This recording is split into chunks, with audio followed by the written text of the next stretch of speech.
Hello, everybody, and welcome to the webinar we're holding today about how to operate your store in a time of COVID-19. My name's Emily McGee, and I am the Director of Communications at HPBA. And I want to start off by going over a couple of the housekeeping things. Everybody has joined the webinar. You're automatically muted. And we ask that if you have any questions that you submit them through the chat function at the very bottom of the screen. You'll see that, and we will answer the questions during the course of the webinar. And finally, we are going to have a recording of this available on our website on Monday. So if you miss any part of it and want to see it again, you can do that. With that, I'm going to turn this over to Alan Rush. He's with Rush Profits, which is a sales training company for in-home services company. He's done a lot of work with chimney sweeps. He's also a partner with Surefire Training Academy. And with that, I will turn it over to Alan to take us away. Hey, Emily, thanks so much. I hope everybody hear me okay? Or Emily, does that sound good on your end? Yep, that sounds great. All right, awesome. So appreciate everybody joining us today. It is really kind of interesting what has happened since we started the idea of this process of what's going to happen when we open up our stores and we allow people to start coming back in, and how do we keep our employees safe, and how do we keep our customers feel comfortable coming into our store. And what has happened really in the last week is absolutely fascinating. And we talked about how much the media has really, whether or not and I don't want to make this a political conversation, whether or not you watch Fox News or you watch CNN doesn't really matter. But the idea is there's a very wide spectrum of how people are relating to this virus. Either it's either not a big deal, or it's a big deal, or they're somewhere in between. And so what we wanted to do was to create a document based in science that took away all sensationalism, that took away personal opinion, and just simply said, what are the things that we need to do that we know based on 100 years of science and disease that we can do that will actually make a difference to make our employees safer and our customers safer. And so to give just a little bit of background on how this started, again, I'm Alan Rush. If you don't know me, I mainly am in the in-home service side of things. So I work a lot with hearth installers, chimney sweeps, that type of stuff. And when this all went down in early March, as I'm sure all of you guys felt it, the phone stopped ringing. People didn't want us in their home anymore. They were scared to death. And so we realized that after doing some research, there was no standard for in-home service companies to prevent any type of disease transmission in the home. And so we had CDC guidelines, we had WHO guidelines, we had state and local guidelines, but there was not an industry standard. So the guy that I'm going to be introducing to you here shortly, who's the author of this document, is Joe Ochal. He's actually a chimney sweep in Philadelphia, but what's fascinating is he's actually a real scientist. He's a microbiologist. He has a lab in Nigeria where he's worked on different pandemics and throughout Africa. And so what we have done is created a procedure that we can reference to our consumers and our employees to say, here are the things that we are doing that go above and beyond any type of CDC or WHO guidelines, so that you can feel comfortable whether we're coming into your home or you're coming into our store. And so this originally started probably 7-8 weeks ago, and now the world has started to catch up a little bit. There's state and local guidelines. There are different phases based on what city, state, what type of concentration you're in. So what we started out to do was an industry standard, and what has happened since then is these guidelines have started to come out. So we want to be really clear, what we are doing here today is not legal advice, is not state or local or city advice. It is simply a tool that you can use for marketing, that you can use for your social media, that you can use on your phone scripts, that you can use on your pre-appointment emails, really any type of marketing that you're doing that you can say, okay, Mr. and Mrs. Prospect or customer, whether we're coming into your home or you're coming into our store, we want you to know that we're taking this seriously and that these are the things that we're doing that meet our local guidelines, but also we're going above and beyond that and we are meeting the industry standard, which we are calling the sanitary technique. So one of the things that, and we're going to introduce our contributors here, is when we rolled this out 6 weeks ago for the in-home side, and about 2 weeks ago, we got with Rick Vallejos and Emily and Diane and Rich, and basically said, hey, the retailers, the hearth retailers out there are about ready to open up their stores, and we need to create a document for them as well. And so that's how this originated. And since then, what we have found is that the world's changed again. It's just fascinating to me how much it's changed in just the 2 weeks. So what we're going to show you is take the news out of it, take headlines out of it, take sensationalism out of it, take being scared out of it. We're going to present pure science and how to reduce the transmission of what we call transient microorganisms, which is what is required in order for an infection to take place. And so that we're going to show you some of the techniques that, let's be honest, you're going to already know a lot of these, social distancing and masks and sanitizing and all those types of things. We're just going to give you the science behind it. The big thing that I want people to really take away from this, and this is very important, is that if a lot of people are telling me, hey, it's business as usual. Like whenever I'm sending my guys out there, my customers don't really care about this whole thing. Well, what I will almost assure you is the person that says that is also the same person that is telling me that their phones are a little bit slower now than they used to be, or that business is down in general. So there is going to be a certain subset of people that they're going to call you no matter what, and they're whether they're scared or not, they're going to let you in their home. They're going to come into your store. That's not what this document is for. This document is how do you create a standard where you can reach out to the subset of audience that would otherwise not come into your store because they're scared, or they're afraid of being infected, or they're afraid of transmission. And so how do you reach that audience? And then the last part of what I want to talk about here is that we have a very unique opportunity at this exact moment to become the leader in our market for sanitation and prevention of transmission. There's a lot of people not taking this serious right now. And again, I don't care what your personal belief of it is, if you think that this is all ridiculous and been blown out of proportion, or this is something that we need to take seriously. What you have an opportunity to do here is realize that there is a group of people that cares, and unless you address their concerns, they will not do business with you.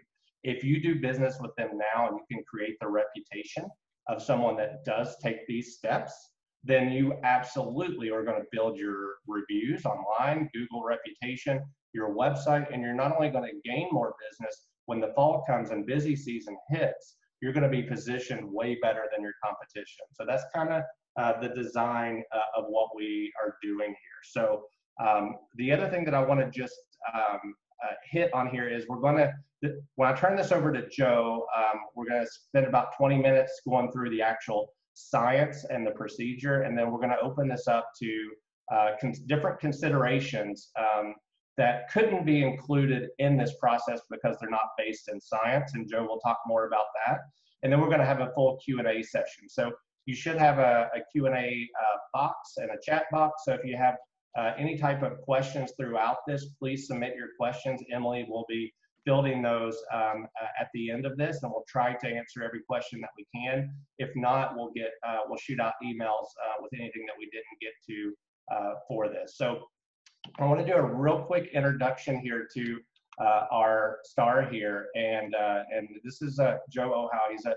He's a good friend of mine. He owns a chimney sweep company in Philadelphia, Pennsylvania, which is one of the hardest hit areas right now when it comes to regulations and things not being able to open, and some of the restrictions that are placed in a city.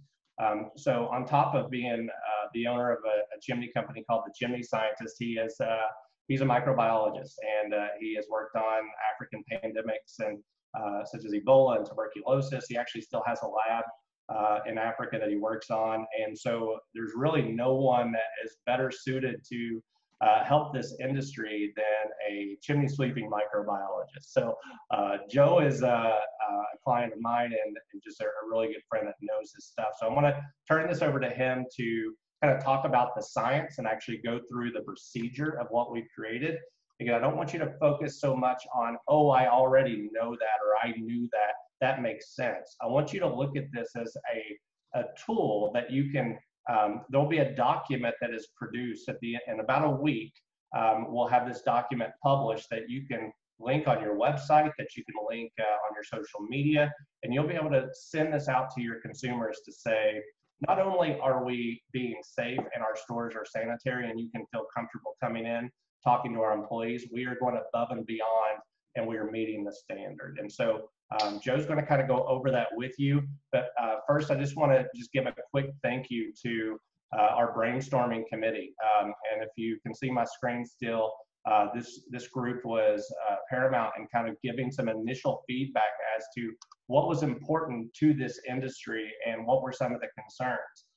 What we quickly understood is that this had to be broke up into two different categories, and that was the employer category and what they're getting their employees feeling safe of coming into the store because they didn't want to be infected. And then we also had the consumer side of how do we market to get our customers in, and then once they're in, how do we make sure that we do the responsible thing and protect both them and our employees. So a big thanks to Brian Barnhill in Lexington, Kentucky, Tim Reed in Portland, Rick and Rich, which you guys know from HPBA and of course NFI, and then Christopher with Solus. So all of them were on our calls and were part of the contribution to this document. So thanks to those guys. So one quick official disclaimer, none of us are attorneys, none of us are legal experts. If you have any local city, state, or guidelines that say to do something other than what we are saying, then that would supersede anything in this document. So again, this is what we are sharing with you is just purely the scientific background of this. And our entire goal is to simply reduce the amount of transient organisms that could get transferred between people or things that we touch in the store, or if we go to do installations in the home. So with that being said, I'm going to stop sharing my screen real quick, and I'm going to have Joe turn his screen on. And Joe, if you'll grab your screen there, perfect. And I'd like to introduce you guys to Joe Ochal. Hey guys, thank you very much for meeting with me. Bear with me, I'm going to figure out how I can move this PowerPoint forward. Okay, excellent. Excellent. So the first thing I'd like to quickly talk about is a way for everyone to get a better understanding of clinical microbiology and how these things are on our skin, they're on inanimate objects in the room. It's an analogy that I've used in the past that I like to call glitter and butter. So imagine your skin is covered in a huge layer of butter, and that's considered oil. And that butter is covered in little pieces of glitter. Those are considered microorganisms. So that's actually true. So your skin produces something called sebum. Sebum is the oil that you secrete. It's the protective coating. And the glitter is those microorganisms.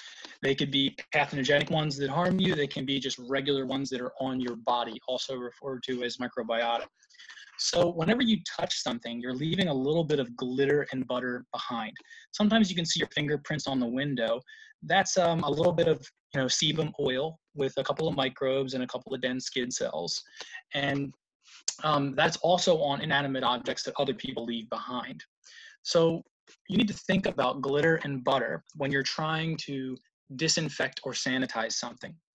I also want people to understand there's a big difference between sterilization and sanitation. And the reality is all we need is sanitation. So sterilization is the 100% reduction of all microorganisms. It's very difficult to do, requires harsh chemicals or heat or light. Sterilization is the 99.99% reduction of microorganisms. That can be done by either a chemical solvent like a bleach solution, or there's many CDC approved disinfectants. Or there's another way that it can be done with a soap and physical force. One of the problems with different solutions for sanitation is that they require different exposure times. So if you go on the CDC's website for different approved solvents, different Lysols and bleach solutions, you'll notice that next to them, they have an exposure time amount. So a lot of them have a 3-minute exposure time, a 5-minute exposure time, a 10-minute exposure time. And what that means is that solvent has to touch that surface for 3 minutes. It has to touch that surface for 5 minutes. It has to touch that surface for 10 minutes in order to break down the protein structures that hold together those microbes and kill them essentially. So you might say to yourself, oh man, like, how am I going to do that? How am I going to spray everything down for that long period of time, especially when people are moving and I'm moving around my showroom? The answer is there's another part of it that's a helpful solution, which is using force. One of the reasons that we promote hand washing as such a valuable thing, sometimes even over hand sanitizer, is because the physical force of pushing the glitter and the butter off, coupled with soap, it enables you to push some of those microbes away. In terms of wiping a surface down, using a saturated cloth that's saturated with a disinfectant, you use physical force to push the butter and move the glitter out of the way, and any remaining glitter on the surface is now covered in that solution. That's why you want to try to saturate the cloths that you disinfect and clean with, so that you're naturally leaving behind a lot of disinfectant. We're all human. We all make mistakes. When I put together this particular document and the one for in-home services, I try to set it up in a way where you can make mistakes. And one of the ways to do that is by saturating your cloths, or your wipes. This way, it's if you're not giving it enough force, or you're not really giving it enough contact time, just by having the solution saturated on that surface after you're done touching it should give it enough exposure time that you need. So I just want to say that that's really important. I also want to say what Alan was saying earlier, which is, this doesn't supersede any local guidelines or CDC guidelines. So we want you to rely on those things, but this document was put together for just general microbiology basic principles. When COVID-19 really came out, we did not know a lot of information. And believe it or not, even with the media telling you otherwise, we still don't know a lot of information. Okay, so this document is based on what we have done in the past to deal with microbes, pathogenic microbes, and what we can do now to just reduce the concentration of microorganisms. By reducing them, we can prevent infection. Another thing is that all microorganisms have an infectious dose. Okay, so for example, the microbe that is the bacterial common cold, the common cold is viral, but the bacterial common cold requires 10,000 bacteria inside your body in order to create an infection. What that means is that if you have 9,000 of those bacteria in your body, your immune system, your white blood cells will potentially wipe them out and prevent the actual infection. So, the concentration of microorganisms is what can lead to infection. If we just reduce the overall concentration of microorganisms, we can therefore significantly reduce the potential of spreading infection. So I don't want you guys to get bogged down and stressed out about, oh my God, am I using this for the proper exposure time? Yes, that should play a role. You should pay attention to that. But don't get overwhelmed, and just realize that we're sanitizing. We're not trying to sterilize anything. That really probably wouldn't be very possible. So that's just a basic understanding of microbiology. If you can understand glitter and butter, you can understand how you can reduce microorganisms and potential disease. Okay, so now we're going to move through this document a little bit. Electronics. So you should be, let me see if I can reduce this so you can't see it real quick. Okay. You should be wiping the electronics down. A wipeable cover would be good. Following manufacturer instructions are really important for cleaning and disinfecting. Using at least 70% alcohol if you have no guidance from the manufacturer. One of the problems with electronics and other devices that we're going to talk about in the showroom is that sometimes if you're using CDC approved COVID-19 solutions for disinfecting COVID-19, they're very strong and they may counteract the manufacturer's guidelines. The manufacturer might say, hey, you can't use that type of solvent on here. So I'm kind of leaving that up for your discretion. You know, what are you more interested in, protecting the electronics or preventing the infection? And then also how often you're sanitizing it and exposing it to that solvent plays a role. So just keep that in mind. And that's one of the reasons that I had to just say, hey, this is for your suggestion. It's not a mandatory thing. Okay, so this document is put into two different sections. We have employers and employees. How to set up a workspace for employers, and different things for the employees, entering and exiting the workspace, working in sanitation in the showroom. Let's see here. So touch points. A lot of people are using clean and dirty pens, where they're having like a section for each and they're labeling it. This way you can prevent customers from picking up a pen and then putting it back and then having another customer touch it. That can be very helpful.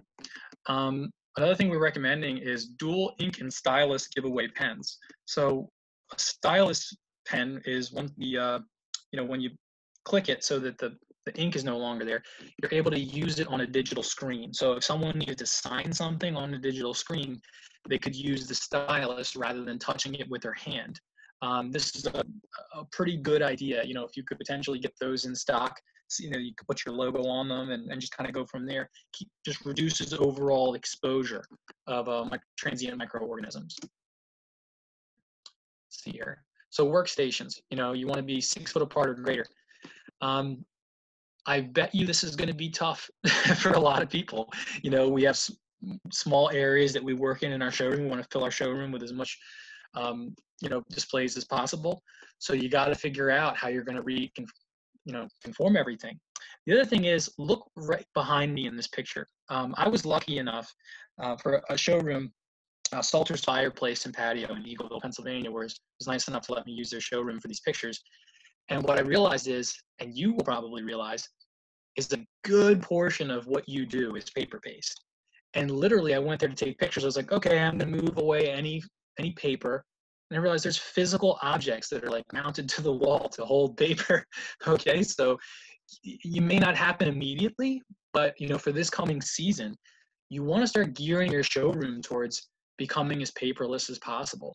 And we're going to talk more about that, but that was a tough one. So here we go. Employee sanitation station. So this is really important. Having a separate area for your employees to sanitize and put on their PPE and things like that. This is going to have paper towels, various disinfectants, gloves, hand sanitizer. This is going to be a very important area for employees to work from, where the customers can't really get to. Customer sanitation stations. So you want to have probably one customer sanitation station per 150 square feet. You want it to be in places where you can get to it quickly, or your employees can get to it quickly, so that they're not, letting things slip. Like, oh, you know what, I'll sanitize that later, or I won't, or and you want them to feel comfortable and safe, and you want your customers to feel comfortable and safe. Like, okay, there's all types of sanitation products around me. I feel good about that. If I need to wipe my hands, I feel good about that. And also very important for the employee. This page needs updated. But anyway, this is the employee bins and cafeteria area. So really important. We need to have individual labeled employee bins for them to store their personal items. Okay, that would be really, really helpful. Employee work fridge as well. So just an area where if you do have a work fridge, everybody's stuff can fit in there in a way where they don't have to touch each other's items. So let's see here. Encourage 6 foot separation. So floor markings, very important. Here's examples from a couple different showrooms that were nice enough to put down some floor markings for us and stay positive. Let's see here. Now, employees. So they should be wearing cloth face mask coverings at all times when present in the building. Why are we saying cloth face mask coverings? Very important. There are inconsistencies in the media regarding this, but we don't want to be taking PPE away from healthcare systems. Okay, so as more and more retail locations open up and start using more face masks and more gloves and things like that, we want to try to use cloth ones. It's been proven that they're very effective in terms of, you know, preventing a spread of aerosolization, and they're not something that we're taking away from healthcare. So you don't want to be on the other end of that. So that will be very helpful. Okay, so more cloth mask pictures. Let's see here. Well, I think I may have the wrong PowerPoint open, but that's all right. So we talk about the food items. So making sure that they're in the, you know, that they're labeled inside the fridge and they're all separate. This way, no one's touching anyone's stuff. You know, when they're getting ready to eat, they probably won't be wearing gloves when they're getting ready to eat, so they're susceptible to touching inanimate objects that have transient microorganisms on them. Let's see here. And then the employee bins are important. Removing gloves, you know, before you remove the mask.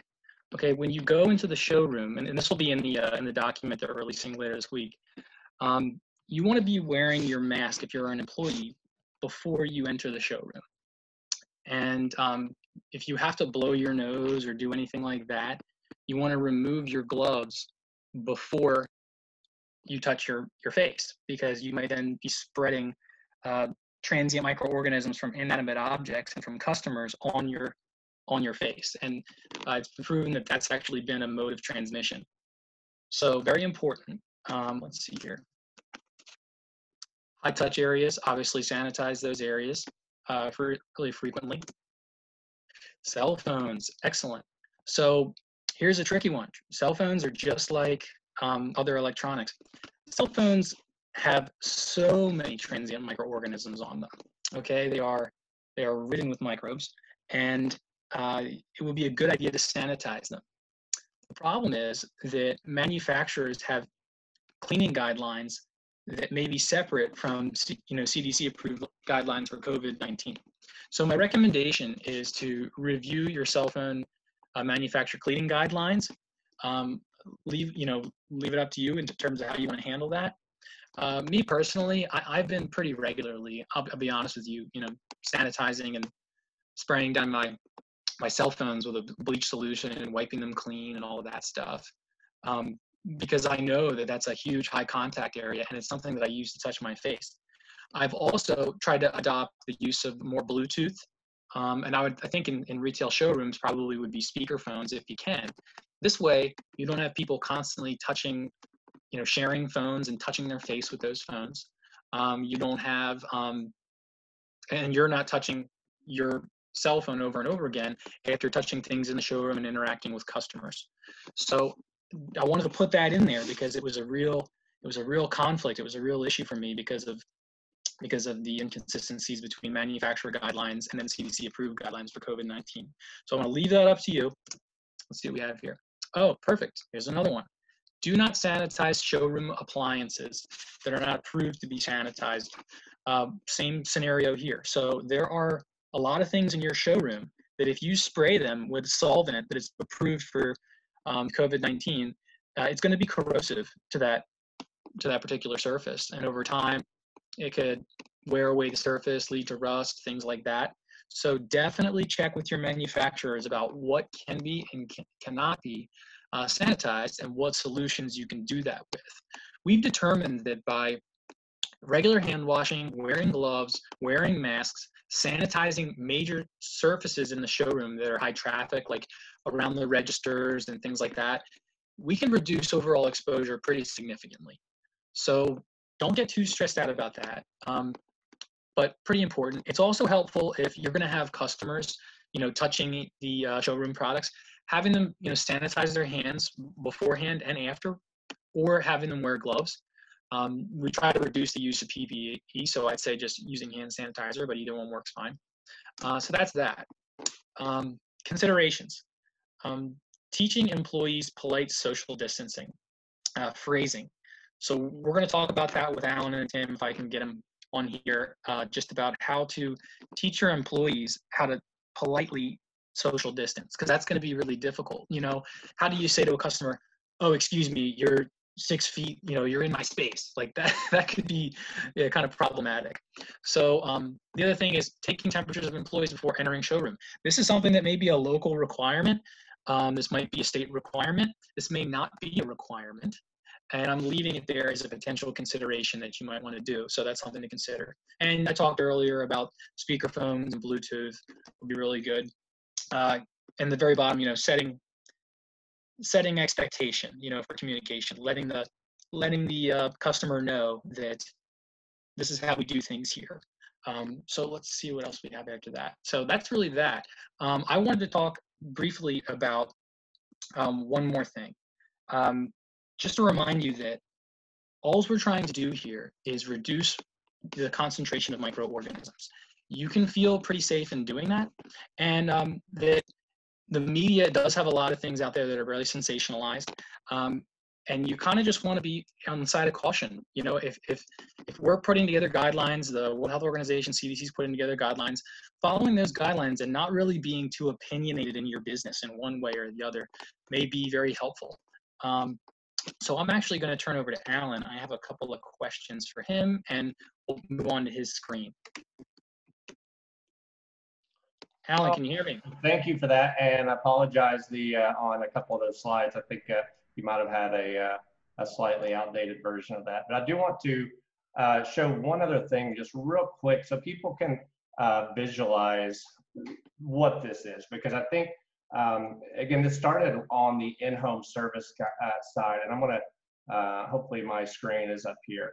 So what I'm going to show you is a really, really high-level document, which is going to be created for the retail side or the hearth side that we've already created for the in-home side. So what we just went through was obviously a basic PowerPoint, but what you're going to get an official industry standard document that's indexed, that is based in science, that explains the difference between what he was talking about, sanitation versus sterilization, all the techniques, and literally step by step what we are doing to prevent the transfer of transient microorganisms. And so again, no matter what side of the spectrum you're on, if you think this is all baloney, or if you think we're not doing enough, the things that you have a subset of your consumers that deeply care about this, and they are not going to come into your store or let you earn their business unless they know that you are taking steps that are going to make them safe or make your employees safe. So once this document is done, which we're almost done with it, it's be about a week. It'll be emailed to everybody. It'll be posted on social media. There'll be a website.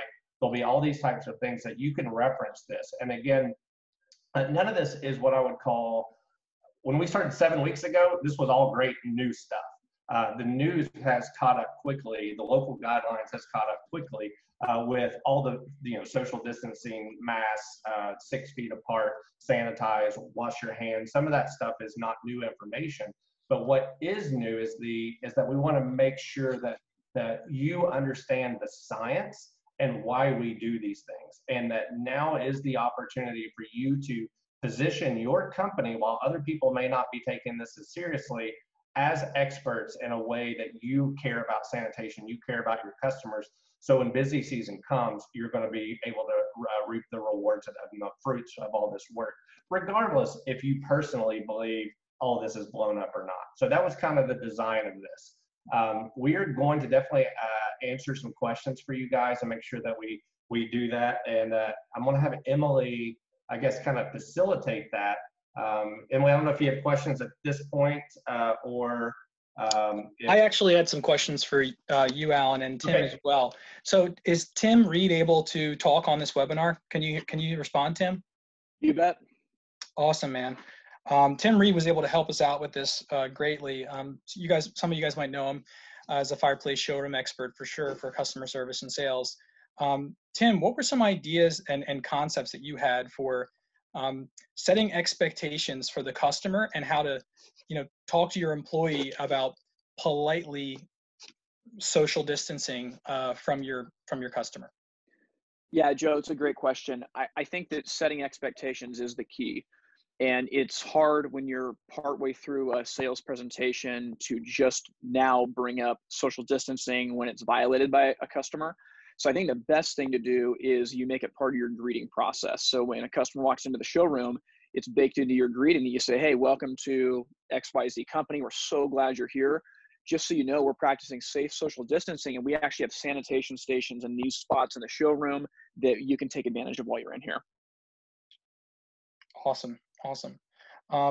Okay, cool. And then I was going to say, before we move on to any questions, Alan and I did a webinar earlier where people were asking about the media, you know, and what to believe.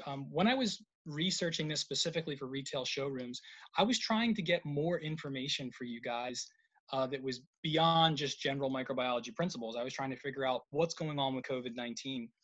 And I was not very impressed by what I found.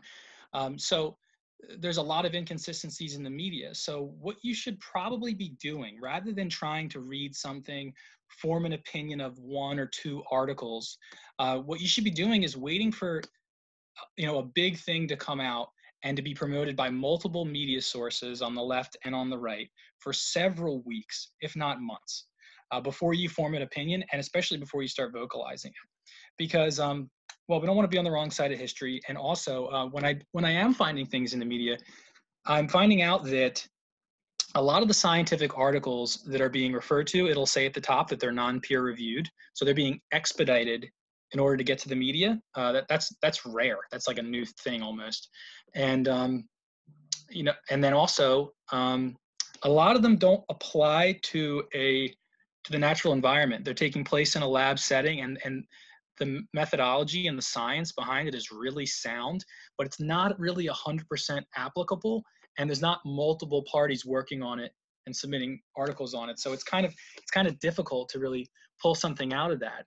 One of the things I was hoping to do, and here's another thing regarding inconsistencies, I was hoping to find out how fireplaces, hearth appliances, reducing humidity in the room, how that can play a role in the reduction of transient microorganisms and potentially, you know, make it a little safer environment. Because if you dry things out, just like plants, you know, they die. So I actually found an article that's being promoted right now online from a big university in the UK, and I started reading it, and what it came down to was some microorganisms perform better at higher humidity. Some prefer lower humidity. So there were some inconsistencies there for viruses and bacteria. So I would just say, let's stick to the general microbiology principles. Don't try to form too strong of an opinion. You know, you want your customers to know you as Joe, you know, not somebody who's left or right. So by following guidelines, you know, you can show strong leadership, and, you know, the same thing goes for your employees, you know, making sure that you're demonstrating core values and not swaying them in one way or the next politically, because this is a very politically driven thing, and we don't want to upset anybody. You know, we just want everybody to be safe and continue to on our lives as usual. You know, so do we have any questions in the question box, or Alan, do you have anything that you want to talk about before we move on? Yeah, let's definitely, if you have questions, submit those to the Q&A. We've got, we're going to be here up till 3. But one other thing that I want to make sure that we get across here, guys, is that, and if you were on the Chimney Suite webinar that we did, we talked about this, but this is probably as important as anything, is that if you are going to adopt these practices, if you are going to use this as a marketing tool for your business to say, hello, Mr. and Mrs. Customer, come into our business, visit our store. We have sanitation stations. We are practicing social distancing. Our employees will be wearing masks. We are going to make you feel safe. We are going to be doing everything, wiping off our screens. We have clean and dirty pens.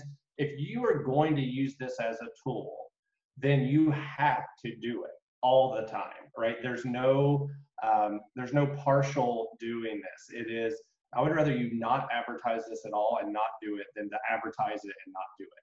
because this is breaking that bond of trust with your customers. As you know, do what you say you're going to do the way you say you're going to do it, and otherwise you're breaking that trust. And I told the story of when I recently rented a car, and I was I'm still traveling every week right now, and I am overly cautious, probably more than I need to be, about things such as renting cars or getting in a plane.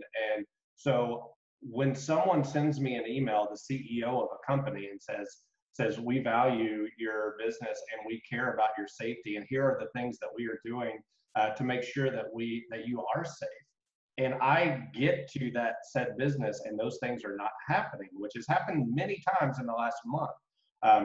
One car rental agency comes to mind is that, you know, we're going to sanitize everything with disinfectants, and our employees will be wearing gloves, and we have contactless signatures now.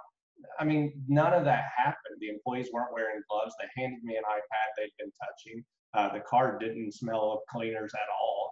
And so it created this disconnect, and it breaks trust. So if you're going to do these things, just be sure, if you're going to advertise these things, be sure that you actually do them. Same thing if you still go on, and if you also have a service side of the company where you're going into homes or you're doing installations or measures, whatever you're doing, make sure your entire team is following the protocol that you're advertising. Because just because a certain employee feels more comfortable or a certain customer feels more comfortable, which is usually the case, we'll go to a home and they'll say, oh, don't worry about that mask, or don't worry about those booties, or don't worry about, you know, any of that kind of stuff. You still have to follow the process. Otherwise, you're false advertising. And again, our goal here is to hopefully ask these people that had a good, safe experience as, hey, we're a small business, and our business greatly depends on, you know, reviews and referrals and word of mouth. And you'd sure be doing us a great favor if you go on to Google or Facebook and just say, hey, we went to the store and they had all these sanitation and social distancing practices set up, and I felt completely at ease and safe. If you can build that reputation now in June, I promise you get a lot of those throughout the next month or two. Come fall, you guys are going to be positioned to be the industry leader in your market, and you're going to gain market share versus lose it. So that's my main points around that. And Emily, if you have any questions that have come through, looks like we just got one in the email. So let me go through and look at this real quick. Where can I get a copy of the in-home brochure? So guys, I'm almost embarrassed to tell you this website right now because it literally got thrown up. It's sanitarytechnique.com, and it currently only has the in-home service version.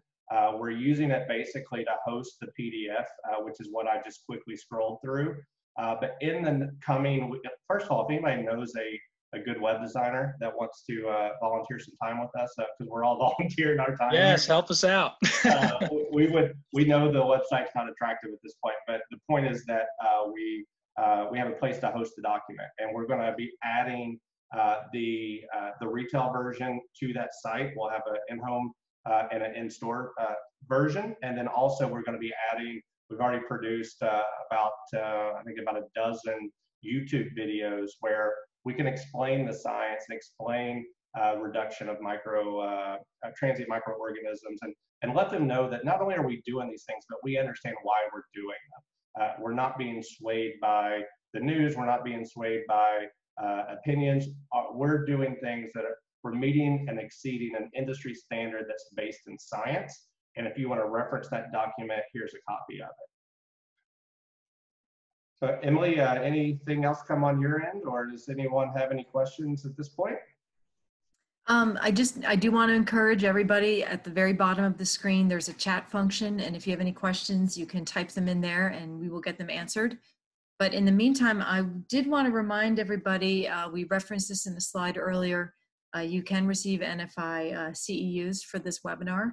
And if you're interested, send an email to Rich Sedgwick, and his email is sedgwick@nficertified.org. And this class number is 7198. So you'll need to reference the class number and give your NFI number and send an email to Rich, and he'll get you hooked up. So this is your basically your last chance to ask any questions today, but I know that that if you had more questions, you could pass them along to us and we could get them answered for you. And I just heard from Rick to say that you can get CSIA CEUs as well, and you would need to send the info to certification@csia.org. We have a question of what was the name of the website again? We're looking for a website again. It's sanitarytechnique.com. Probably pull it up on your Yeah, let me actually screen. try that real quick here. And while you're doing that, Tim Reed said he had another quick comment that he wanted to make. Please. Yeah, thanks, Emily. I think one thing that's really important to think about is that we absolutely want to keep our customers and our team members safe, but Joe's right that there is a big marketing aspect to this. And no matter where your customers are on the spectrum of if they think this is baloney or whether they take it very, very seriously, the fact that a company is doing what they say they're going to do, that wins you credibility. And I think that it's one of those things in the showroom where in some ways perception is reality. So if you come into a showroom and you outline the expectations of these are the precautions that we're taking because we want to keep you safe, and even in your showroom, having multiple sanitizing stations that are visible, I think that does so much for setting the customer experience that no matter where they are on the spectrum, they're seeing this is a company that cares about their team members, they care about their customers, and they do what they say they're going to do. And I think that absolutely sets you apart from anybody else. Fantastic. And so the other thing I just want to, if we're waiting on questions or kind of winding down here, is that this is definitely, I think we're on version 3 or 4 of this document on the service side. We're on version 1 of the retail side. You guys are in this every day. You guys are going to have more and more customers come in. You're going to go into more and more homes. And so this document is something that we want to be a living and breathing and constantly updated document, again, a standard, if you will. So if you have suggestions, if you have any feedback, we are looking to update this document. Neither myself or Joe are doing any of this from a monetization standpoint. We're not charging for any of this. We're not, I mean, this is just purely because we recognize when this started going down in March that phones were slowing down. People didn't want us in their home, and people were scared. Employees were scared. They didn't want to come into work. They didn't want to take something to a loved one, someone with a parent with underlying conditions. And we recognized that there was a problem, and we realized there was no standard out there. So we set out to create the standard, and then now 7-8 weeks later, a lot of this is caught up with local guidelines and CDC and those things. So we still want this to be the in-home or in-store standard. So if there are things that you are doing that you think would be great for other people to do, send those to us. And we're gonna constantly be updating this document. And then once we get this website updated, where it says download the original PDF right here, this is where you can get the document for the in-home side on its current state. And then this page will be split here in about another week or so. One side will be in home, one side will be in store, and we'll have both of the current documents on there. And then as the document gets updated, we'll have the latest PDF on there. So you can always either direct link or feel free to download and embed, attach, share on pre-appointment emails, social media, those kind of things. Anything come in on your side, Emily? No other questions, but I do want to make the point that we can send out the brochure as it currently is. We can send it out to everybody who participated in today's webinar over email. Fantastic. And you can look for that either later today or possibly Monday. Perfect. Awesome. But we have no other questions, so I think unless there's any last questions coming in, I think we could see if Alan or Joe had any last things to say, or otherwise we can just wrap this up. Yeah, I think we can wrap up. I just want to, I've said this once, but I think it's the main point that is that no matter how you personally feel about this, or if you, none of that shouldn't matter, right? If you feel like your customers are just treating this as business as usual, yet you're also saying my traffic is down, or my phone's traffic's down, my store traffic's down. If you're saying both of those things, then I assure you, you are missing a segment of the market that is scared or is taking this more seriously than you. And if you want to capture that segment, then you need to do something different. And hopefully this will be a tool that will allow you to do that. So any questions, you can always reach out to me or Joe directly. I'm sure Emily will send out an email with this document and our contact information. And we're happy to do that, or any of the contributors, which I'm gonna actually, let's close with that if we can. I'm gonna go back to just the document, because I just wanna thank everybody one more time for the time that they put into this for helping us with this. So these are the people that contributed to the document. So if you know any of these people, feel free to reach out to them, or you can reach out to myself, Alan, or Joe as well, and we'll answer those for you. So, but Emily and Diane. Alan, we just had one question just kind of pop in right here at the end. Okay. Asking about how do you keep your workers when they're visiting a customer's home at a safe distance? I guess how to enforce social distancing in somebody else's house. Yeah, well, I think as Tim so eloquently described in the store, we do the same thing on when we're in the home. And if you haven't read the in-home version, I would suggest that you download that, because that is a completed product right now on SaniTaryTechnique.com. We remove a lot of those barriers from the beginning. We show up, we have our mask, we have our gloves, we have a sanitation bin that's clearly marked. So the customer already knows that we're different when we show up to the door. Part of our initial conversation with the icebreaker, if you will, the rapport build happens naturally now, is that you know, crazy world, everything's crazy, and you know, oh my gosh, and we're just chit-chatting, and you know, normally we would shake hands here and I would give you a business card, but due to all the new protocols that our company is taking, we've moved to digital business cards. So you're going to get a copy of that in your email at the after our appointment today. Also, you'll notice that we'll be wearing a mask. We have a sanitation bin. We're going to be taking some extra precautions in your home just to make 100% sure that we're protecting ourselves and we're protecting you. As part of this process, we're also going to be practicing social distancing, which in our world is we're going by 6 feet. So hopefully you don't take that as me being rude, but I'm going to ask that that when we go into the home, that we try to keep 6 feet apart from each other, just so that we can both feel good about that situation. And I've been in probably the last 3 or 4 weeks, I've been in, I don't know, 20 or 30 homes doing ride-alongs and different sales trainings. And it's not been a problem even once, right? The one time I had a customer that really did not want us to come into their home, we respected that, and we explained all the additional precautions that we were taking to make sure that we were safe as well as them. And once they understood that, they were absolutely fine. There's a whole other, I don't want to digress too much, but you know, there's a whole lot of technology that we can use as well. And everybody knows Zoom now. We're on Zoom now. But we've got to where we are doing our presentations live in the customer's home with Zoom, literally standing 6 feet apart, kind of sitting at the kitchen table, so to speak, across from each other. But instead of me being right next to them with our iPad or showing them brochures or pictures, I'm literally on my phone. They have my iPad, and I'm zooming and showing them what I want them to see. But we're not using the camera and the speaker technology. We're just talking face to face. But so there's a lot of little tips and tricks like that that you can do to maintain comfortable distance. So hopefully that helps answer that question.